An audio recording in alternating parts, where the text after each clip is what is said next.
Hablando con lo que va a ser esta presentación, para aquellos que están escuchando, este martes 22 de octubre a las 19 horas en el Salón Central de Trevelin, es la presentación del documental sobre la presencia de Nicolás Cayupul en Alto Río Pico entre 1897 y 1937.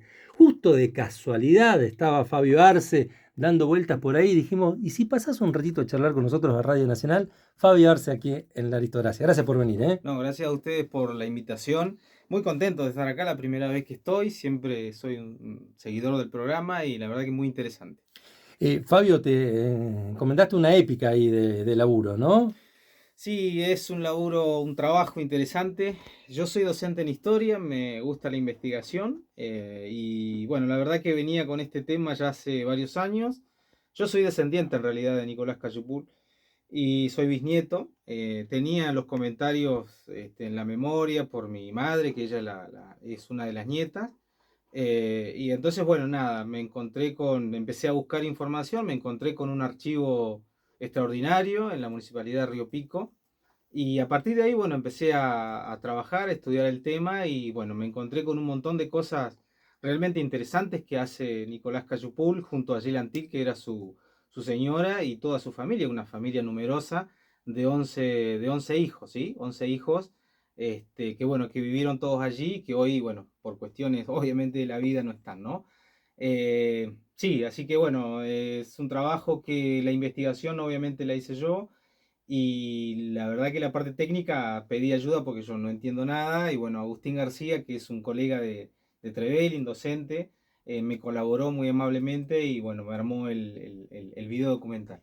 Ahí hablabas, bueno, obviamente el vínculo de parentesco que hay, ¿no? Que existe.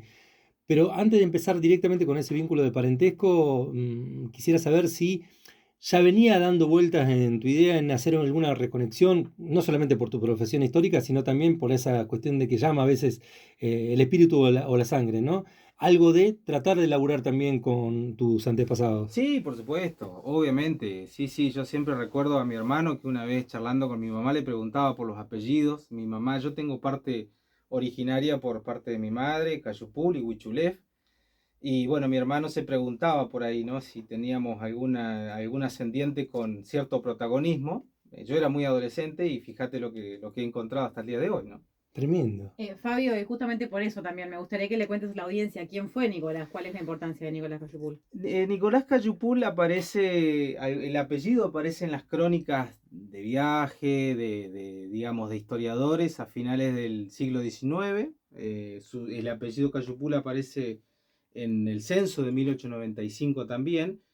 Pero también aparece este personaje, o el apellido por lo menos, como un posible levantamiento que se dio en lo que es hoy José de San Martín, que es esta persona Cayupul se llamaba Gabriel Cayupul, y la persona de la cual nosotros descendemos se llamaba Nicolás. Entonces, digamos, ahí hay una parte de la historia que se mezclan los apellidos, son apellidos similares obviamente.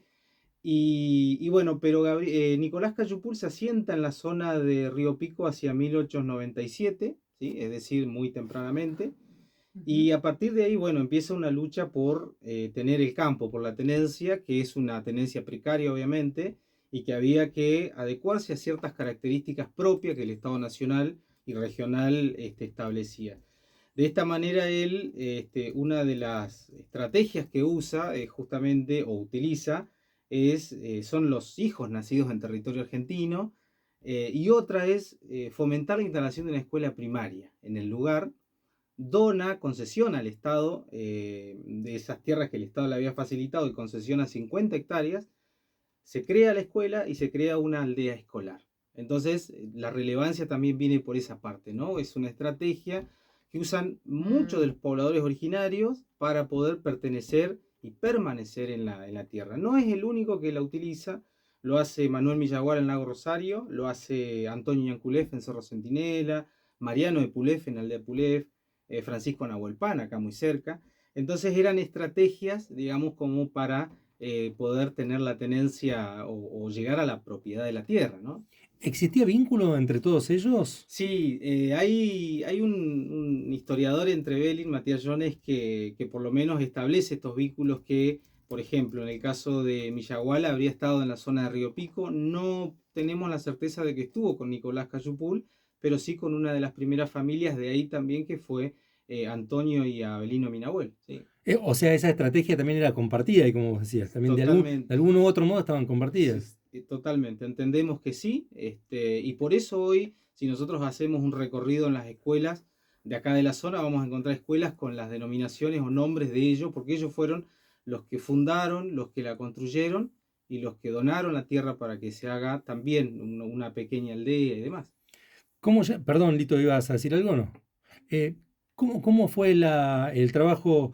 ¿Te armaste un cronograma como historiador? Si armaste una especie de hoja de ruta y eso fue por donde trabajaste, o dentro de eso también empezaron a abrir ventanas, puertas, donde empezó a llegar más información de la que podías pensar. En realidad fue un trabajo, ya te digo, el trabajo, el grueso, digamos, estaba en ese archivo, que son muchísimas hojas, del cual yo tuve que estudiar, leer mucho, analizar, y después se empezaron a abrir Me puertas, imagino que obviamente, debe ser hermoso eso, ¿no? fotografías, otros testimonios de otras. Tenemos una nieta ahí también en la zona de Los Cipreses, que es un testimonio muy lindo porque es una de las hijas de Cayupul, de Nicolás Cayupul, que se desprende de la familia y hace un viaje con intenciones de llegar a Chile y no llega, se establecen ahí en la zona de Los Cipreses y ahí quedan. Entonces, es una historia muy interesante. Después tenemos también otra de las hijas que está casada con un señor, un alemán, después con un sirio libanés. Es decir, hay un desprendimiento de esa familia importante. Perdón, cuando dijiste casado con un alemán, allá en la zona de Río En la Pico, zona de Río Pico. vos siempre nombrás esa parte, Lito, cuando hablas de Río Pico, ¿no? Ahí, mira, si tenés los auriculares, por favor. Fabi Arce está.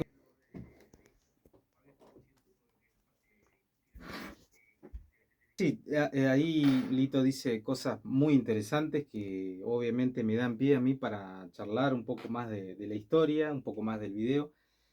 Nombró un paraje que hoy ya está deshabitado prácticamente, es el Saman, ¿sí? Ahí nació mi mamá. ¿Cómo se Y llamaba? Llaman. Hoy es Llaman. parte de una estancia, de una sección de la estancia Río Frío, entiendo. No desconozco la compañía y demás, pero el lugar es el Saman, ¿sí? En su momento fue una aldea también, creo que tenía escuela, bueno, en fin, había una población importante en ese lugar que, digamos, es una zona alta que pertenece, entiendo, a Gobernador Costa. Hablaba también de la instalación de alemanes, ¿sí? Justamente tiene que ver también con lo que nosotros en el video exponemos. Habíamos dicho que Nicolás Cayupul llega en 1897 y él es testigo, él, los Aminahuel y otros pobladores originarios que habían establecido ya en el lugar, del paso del caballero alemán William Valentin en 1905, en donde, bueno, él recorre la zona con las intenciones de formar y crear una colonia de alemanes, y bueno, el lugar propicio para esto ellos entendían que era lo que hoy es Río Pico. Lamentablemente fue una colonia frustrada, no se llevó adelante, pero todas estas familias que menciona Lito, bueno, se quedaron, se Afincando ahí. establecieron igual en el lugar, ¿no? Entonces, bueno, también, digamos, está ese poblamiento que se dio después que se asienta Cayupul, ¿no? Y bueno, nada, o sea, hay dos núcleos poblacionales en relación a esto. Primero está la zona de Alto Río Pico, es donde Cayupul lleva adelante el fomento de la escuela y demás, y después por otro lado también es la institucionalización y el asentamiento de estos alemanes en lo que hoy es Río Pico, ¿no? Es a 18 kilómetros de Alto Río Pico. Es una historia interesante. Mi mamá, bueno, me cuenta muchas historias del lugar. Ella estuvo viviendo prácticamente hasta los 20 años. Trabajó con doña Alina Riañaski, en realidad era el Rausova de apellido, que era una médica que venía de Europa, ¿sí? Que se estableció en Río Pico. Después también estuvo en Río Pico un médico, escritor, el doctor Constantino Salinas Jaca, que era corresponsal de diarios de acá de Esquel, y tiene un par de libros también editados que lamentablemente están ya perdidos, digamos. Yo tuve la posibilidad de encontrar uno en Biblioteca de Trevelin, que de hecho tiene una poesía que le dedica al sector de Alto Río Pico y las Ah, qué mulas y demás. bueno. Sí, este es un lugar extraordinario, sí. Consulta, Fabio, esto del desconocimiento total. El material de algún, obviamente, ¿no? Material o documentos son compartidos en escuelas, por ejemplo, de Río Pico. Te podría decir en diferentes lugares de escuela acá, pero esta historia o parte de esta historia son reconstruidas en las escuelas de Río Pico de la zona. Tengo entendido que aún no, porque es un material que no sé, no es que yo haya sido el primero en estudiarlo, porque ya hay otras personas que lo han estudiado. Uno de ellos, por ejemplo, uno de los primeros que incursionó en el tema fue el escritor Ernesto Maggiori, que incluso tiene un libro que se llama Donde los lagos no tienen nombre, y le dedica un par de capítulos a su libro de esta familia, ¿no? Entonces también fue un libro que yo utilicé como de puntapié, digamos, inicial, ¿no? Para arrancar lo mío. Pero bueno, también él se dedica mucho al estudio de los alemanes. Entonces yo, digamos, me centré específicamente en la historia de Cayupul, y te podría decir que ese libro puede llegar a estar en las bibliotecas de las escuelas de Río Pico, pero desconozco si se está trabajando. Claro. La idea del video es justamente esto, ¿no? Poder llegar a los estudiantes, a los docentes que puedan. Y de un formato interesante también para, más allá de lo que nos gustan los libros y que somos team libro, que creo que nos conocemos, es algo que nos une, pero creo que el formato documental también viene a complementar la posibilidad de llegar de otra forma, ¿no? Sí, totalmente. Es un material quizás un tanto más accesible, entiendo yo, para trabajarlo, Como una puerta de ingreso más también, dinámica. Una antesala. De claro. hecho, yo me lo planteo así, ¿no? Por ahí una antesala para después poder escribir el libro, digamos, ya en formato papel. Excelente. ¿Qué has podido descubrir en este transcurso de investigación que por ahí no sabías o algo sobre Cayupul en sí, en su carácter? No sé, hay ahí descubrimientos que no... Sí, hay varios descubrimientos que la verdad que por ahí hay cosas que yo no sabía. Yo por mi, podría decir mi profesión, porque ya lo tengo como una profesión, no es un oficio de librero. Más de 20 años llevo vendiendo libros de historia regional. Conozco, bueno, muchísimos historiadores, escritores, que me han hecho llegar información. Y una de ellas es que yo no tenía noción de que, bueno, Nicolás Cayupul tenía un hermano. Y bueno, él me mandó un documento de 1919, que es un informe de los inspectores de tierras, en donde, bueno, aparece este hermano de Nicolás, con determinados bienes que tenía también. eh, bueno, un montón de cuestiones interesantes que no tenía presente, ¿no? Bueno, hay varias cuestiones importantes que fui descubriendo, sí. No, no queremos spoilear mucho para que la presentación mañana sea interesante para aquellos y aquellas que quieran ir. Y quiero aprovechar estos minutos que quedan para ir a algo que, si bien lo hemos charlado en otras ocasiones, para mí me parece que es fundamental trabajarlo desde el punto de vista de la historia, de los libros de acá de nuestra región, que es este proyecto de 20 años que es Aluminé Regionales, ¿no? Es, Si no te molesta, me gustaría meterme ahí un ratito porque es impresionante el laburo ese. Sí, la verdad que yo leo desde los 17 años, ¿sí? Leo historia regional. eh, Aclaro esto porque cualquier adolescente lee, ¿no? Pero en mi caso yo siempre me había atrapado por la historia regional, y bueno, después las circunstancias de la vida me llevaron obviamente a trabajar, a ser vendedor de libros. Me encontré con gente también maravillosa que me abrió las puertas, que me facilitó libros para que venda. Uno de ellos es Pablo, que ya tenemos, Pablo Lopresti, una relación ¿Y qué bastante... le encontraste de maravilloso, Pablo? No, mentira. Em, Así que, bueno, la verdad que es una satisfacción enorme. Yo tengo mi puesto de libros en la plaza, en temporada de tulipanes, en temporada de verano. Y la verdad que asesorar a la gente, al público, es maravilloso en relación a la historia regional y a la historia local. Así que la verdad que estoy muy contento. Espero continuar con este proyecto, que bueno, que ya incluía a mi hija de 3 años y Qué medio, que la grande. tengo. Y bueno, vamos a la plaza juntos con mi señora, que también mi señora, la verdad que en este proyecto, yo creo que una de las personas que mayormente me ha dado una mano es ella. Pues me ha aguantado, hemos discutido cuestiones históricas, tiene un gran manejo de la historia en este sentido, ¿no? En la mesa, bueno, mi nena que se ha aprendido los nombres de sus ascendientes y demás, así que realmente me han aguantado mucho. ¿Cómo? Perdón, Marucha. No, iba a comentar un mensaje que llega al 15 41 97 27. Dice: mandar un abrazo a Fabio Nicolás de Quimofre. Nicolás, sí. Un abrazo a Nico. Lo espero mañana, me dijo que iba a ir, Me obviamente. dijo. Acaba de poner acá que. ¿Cómo haces para arrancar con ese proyecto de Aluminé? Una idea es decir, bueno, me gusta a mí la historia regional, me gusta leer, pero eso lo tengo que encuadrar de alguna u otra forma para compartirlo. En realidad el proyecto venía, como te digo, hace 20 años y el nombre, digamos, se suma a mi nena, que se llama Luminé. Y bueno, le dimos forma no solamente con la venta de libros, sino con las artesanías en madera que yo hago. Es un oficio que aprendí no hace mucho, pero siempre me llamó la atención la madera. Y la verdad que pude implementar herramientas propias de los pueblos originarios, herramientas del pueblo mapuche que conseguí. ¿Cómo cuál es, Fabio? El machihue, por ejemplo, que es una especie de azuela que se trabaja cóncava y de esa manera se hacen los cuencos. ¿Por qué? Porque el mapuche, por ejemplo, en la zona cordillerana usa mucho o usaba mucho la madera para hacer platos que le dicen ellos, se llaman los llaman ralí y fuentes y cuencos y demás. Entonces yo utilizo esa técnica, ¿sí? Me dedico exclusivamente a eso.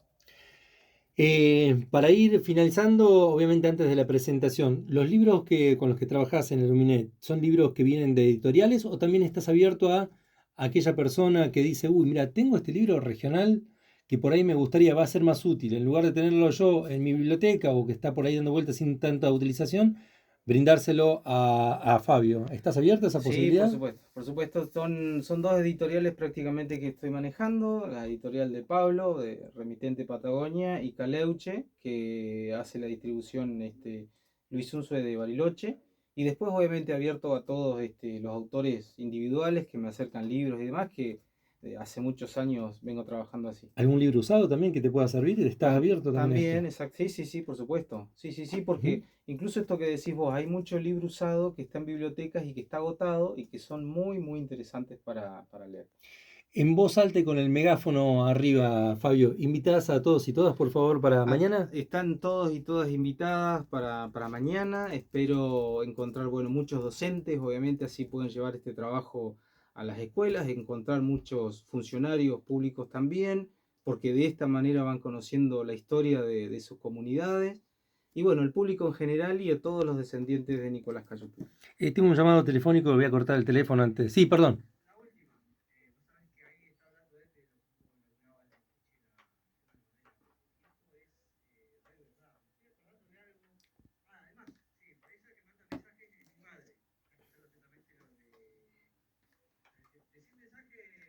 No, disculpa, Fabio, que hago una llamadita.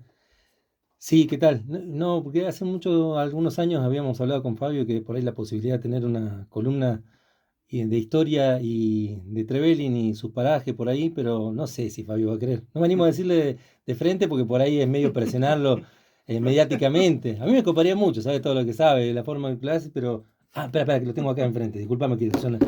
¿Cómo me gustaría retomar esa idea en algún momento, Fabio?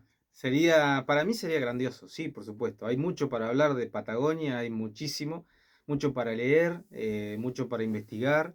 Y bueno, la verdad que podríamos estar horas y horas hablando. Esto que dice de la canoa Lito es verdad. Y yo tenía entendido que en algún momento estuvo en el Museo de Trevelin. Pregunté, después me dijeron que no estaba. Fue aparentemente encontrada en Lago Vinter. Ellos, nada, el mapuche trabajaba la madera, si era muy gruesa, digamos, la quemaba y después le sacaba con este machigüe que en principio fue de piedra, después lo hicieron de hueso y después trabajaron y lo hicieron con el metal.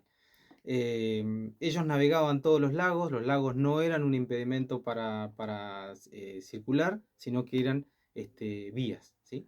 Fabio, invita a todos y todas para mañana, con tu voz alta. Bien, todos y todas mañana los voy a esperar en el Salón Central a las 19 horas, Salón Central de Trevelin, frente a la plaza, para poder ver el video y los comentarios. Voy a insistir en esto. ¿Por qué? Está bien, el video después va a circular, pero mañana va a haber dos comentarios de dos profes de historia muy vinculados a la temática y yo creo que lo rico también va a ¿Querés ser eso. nombrarlos? Matías Jones y Eduardo Jagorovsky, licenciado en Historia, y obviamente van a estar las nietas de Cayupul que tienen entre 75 y 85 años de edad. Gracias por la onda, y por el esfuerzo de venir hasta acá, hasta Radio Nacional Esquel. Gracias a ustedes. Fabio Arce aquí en Radio Nacional Esquel, y yo no sé, me imagino, intuyo que Lito debe tener el pincel musical dando vuelta.